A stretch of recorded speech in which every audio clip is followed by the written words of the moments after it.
पिछले 5 साल से प्रक्रियाधीन रही पशु चिकित्सा अधिकारी की भर्ती परीक्षा का परिणाम जारी होने के बाद विवाद बढ़ गया है। आरपीएससी ने SC/ST कोड के अभ्यर्थी उपलब्ध होते हुए भी 102 पद रिक्त छोड़ दिए हैं। आरपीएससी का तर्क है कि उपयुक्त अभ्यर्थी नहीं मिले, लेकिन भर्ती विज्ञापन में कहीं भी उपयुक्त अभ्यर्थी की परिभाषा तय नहीं की गई थी। ऐसे में 100 से अधिक बेरोजगार अभ्यर्थी परेशान हो रहे हैं। क्या है पूरा मामला, देखिए इस रिपोर्ट में। राजस्थान लोक सेवा आयोग ने वर्ष 2019 में पशु चिकित्सा अधिकारियों की 900 पदों के लिए भर्ती प्रक्रिया शुरू की थी, लेकिन न्यायिक प्रक्रिया में उलझने के कारण भर्ती 5 साल तक अटकी रही। अब जब आरपीएससी ने परिणाम जारी किया तो वो भी विवादों की वजह बन गया।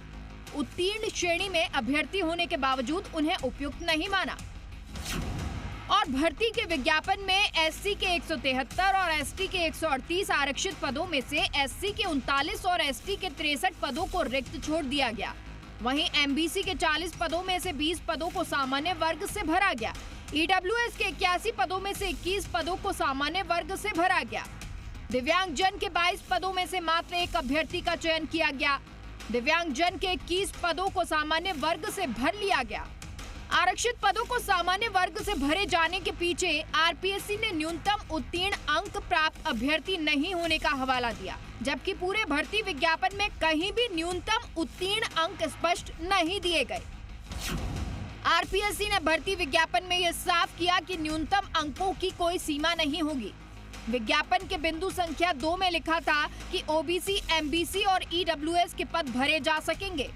पात्र और उपयुक्त अभ्यर्थी उपलब्ध नहीं होने पर पदों को नियम अनुसार सामान्य प्रक्रिया से भरा जाएगा।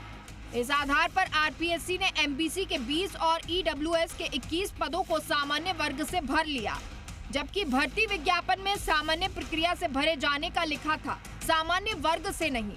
विज्ञापन में एमबीसी, SC, ST, EWS के लिए न्यूनतम अंक प्राप्त करने की कोई सीमा तय नहीं। सामान्य प्रक्रिया के अनुसार अंतिम मेरिट तक पद भरे जाने चाहिए थे। राजस्थान पशुपालन सेवा नियम 1963 में चयन में न्यूनतम अंकों की सीमा का उल्लेख नहीं है।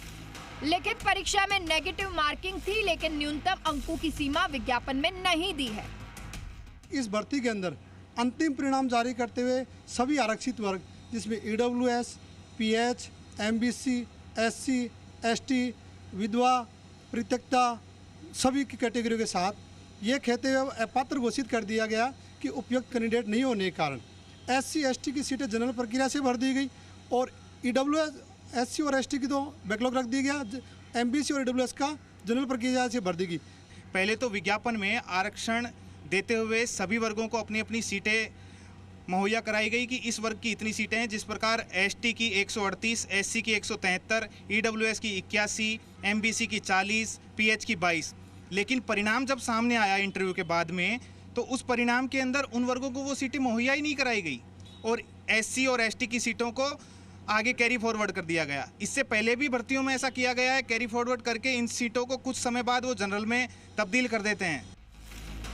भर्ती परीक्षा के परिणाम को लेकर राज्य सरकार के गृह एवं पशुपालन राज्य मंत्री जवाहर सिंह बेड़म ने भी नाराजगी जताई है। बेड़म ने आरपीएससी को पत्र लिखकर भर्ती परीक्षा में एमबीसी के 20 पदों को सामान्य वर्ग से भरे जाने पर लिखा कि भर्ती के विज्ञापन में कहीं भी न्यूनतम 50% योग्यता का उल्लेख नहीं था, जबकि एमबीसी के 20 पदों को न्यूनतम उत्तीर्ण अंक नहीं होने पर सामान्य वर्ग से भर लिया गया। मंत्री ने इस मामले में आरपीएससी से स्पष्टीकरण मांगा है। आरपीएससी ने मुझे अयोग्य कहकर के बाहर किया गया है, लेकिन मैं राजस्थान सरकार के मैं वीओ में ऑलरेडी भर्ती हूँ और मुझे 2.5 साल हो गए वहाँ पे कार्य करते हुए। तो मुझे ये समझ में अभी तक ये नहीं आया है कि मुझे अभी तक आरपीएससी ने अयोग्य साबित कैसे किया है, क्योंकि मैं ऑलरेडी गवर्नमेंट सरकार में काम कर रही हूँ। आश्चर्यजनक ये भी है कि जो अभ्यर्थी पशुपालन विभाग में पहले से अर्जेंट टेम्परेरी बेसिस पर संविदा के तौर पर पशु चिकित्सा अधिकारी के रूप में कार्य कर रहे हैं, उन्हें आरपीएससी ने उपयुक्त नहीं माना। SC/ST कोटे के 102 पद रिक्त छोड़े जाने से नाराज अभ्यर्थियों ने deputy CM doctor Premchand Bairwa, मंत्री डॉक्टर किरोड़ी लाल मीणा और जनजाति मंत्री बाबूलाल खराड़ी को ज्ञापन दिया। जिस पर मंत्रियों ने उचित कार्रवाई का आश्वासन दिया है। हालांकि इस पूरे मामले में बड़ा सवाल यही है, जब आरपीएससी ने न्यूनतम उत्तीर्णांक का क्राइटेरिया तय किया है तो उसकी जानकारी अभ्यर्थियों को क्यों नहीं थी। काशीराम चौधरी, जी मीडिया, जयपुर।